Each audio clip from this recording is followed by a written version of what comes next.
The other piece I want to build with him is that it is super fun to come all the way inside, not just coming when called, but if he's outside having fun, barking or doing whatever, that it's way more fun to come inside. So let's give that a shot. Buck, come!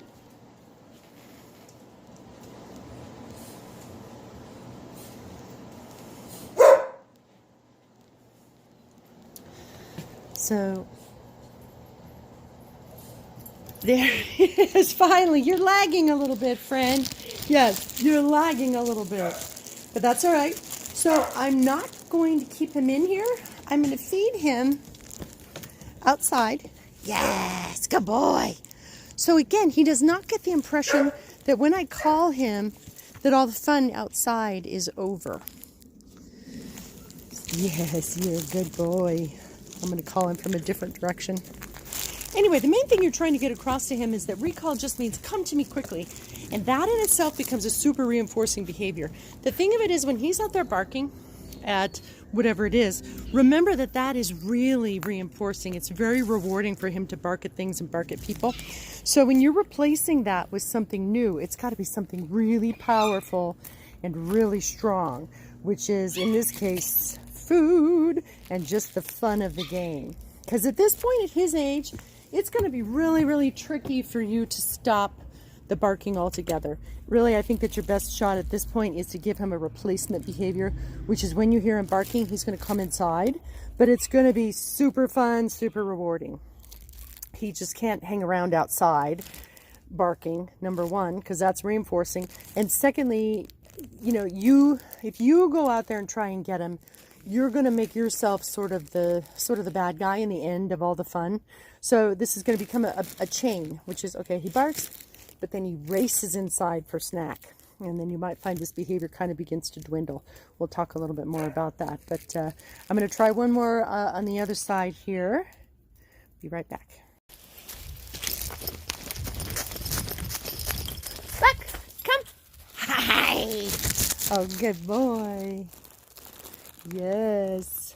Okay, so what I'm trying to do with Buck is make coming the best and most fun thing in the world.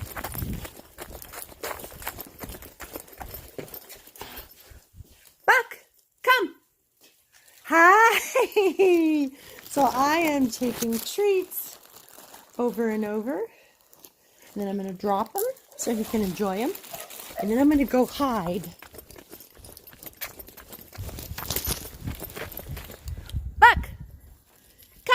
Whoa! Hello! And we're doing this game because I want him to realize that coming when called is super fun, and it doesn't mean the end of the game. It doesn't mean he has to come inside.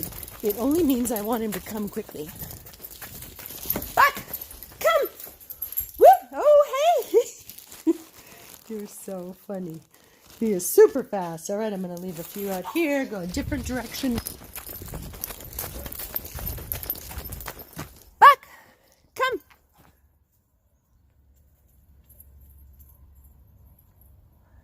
Waiting, Buck.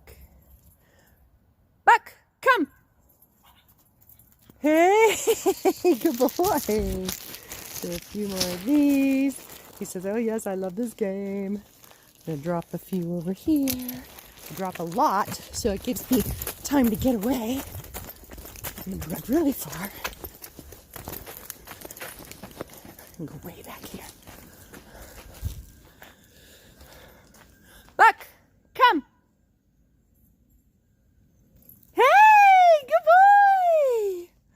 Good job. Buck, come. All the other guys are going out. Good boy. Good boy. Come on, Buck. Yes. Good boy. He says, where's my snacks? Yes. Good boy. Buck, come.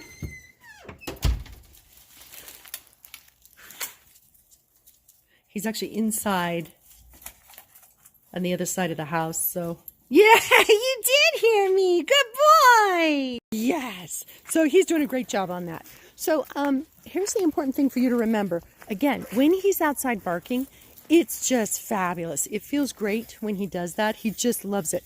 So you are trying to find something that he's going to love equally or ideally more. And that's going to be running inside and getting a big wad of something delicious. Okay.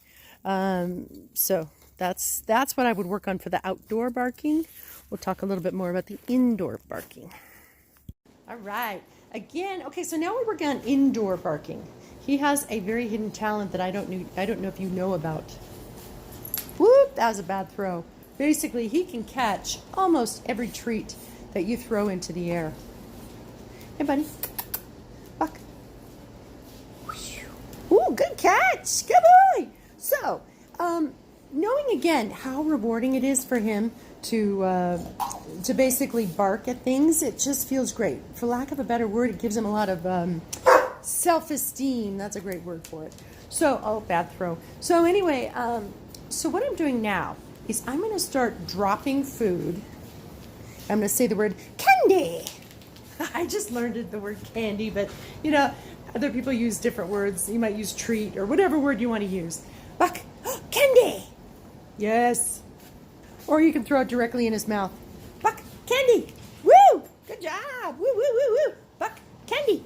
Good catch. Yeah. Hey, Buck, candy. Yes.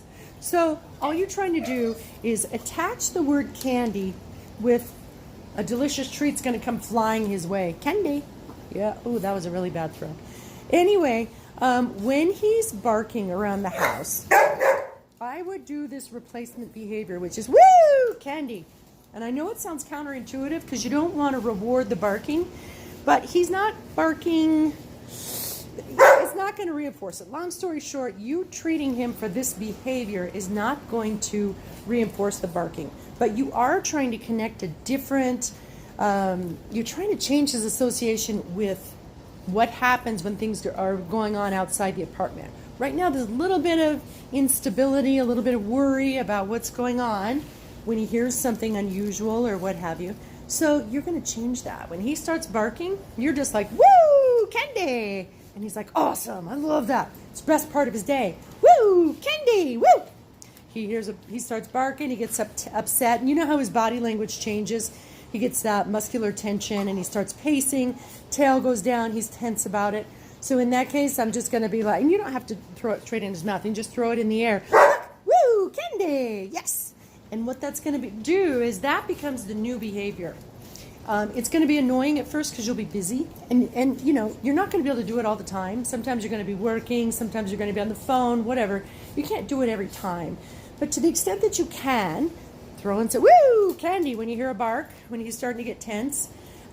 It's going to do a couple of things. It's going to start to connect the play with lightening the mood. It's going to connect it with what makes him up until that point nervous. Instead, he's going to hear sounds and start going, yes, Dad's going to throw something.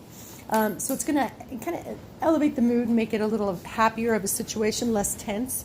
Secondly, he's going to just sort of connect those two as a new behavior. And so instead of the end and the reward of that behavior being how great it feels to bark, he's going to want to rush to the last link of that chain, which is now getting fed. So he's going to hear something, he's going to look to you like, oh yeah, Dad's going to feed me, and then he does get fed. The barking becomes less and less important in that situation. So again, you hear a bark, you see him starting to get tense, you're just like, woo, candy, and he's like, awesome. You see his body language changes. When he's worried about something, you know, his body language puffs up and he gets all upset, you know, kind of uptight and kind of like that. The tail's down a little bit. He's a little worried right now because he's worried about when the food is coming. But anyway, when you're noticing that and he's starting to get tense, then I would just be, woo! Whoops, I threw it and he didn't know it was coming. Woo! Candy! And throw it, make it a happy situation for him. So those two things. And so essentially in both of those situations, those are replacement behaviors for what is now currently the barking. At his age, it's probably going to be the best route. It's not very likely that he's going to completely stop barking. But you can definitely improve it, and you can definitely change that association. Yes, that's so delicious. So remember that candy game. All right.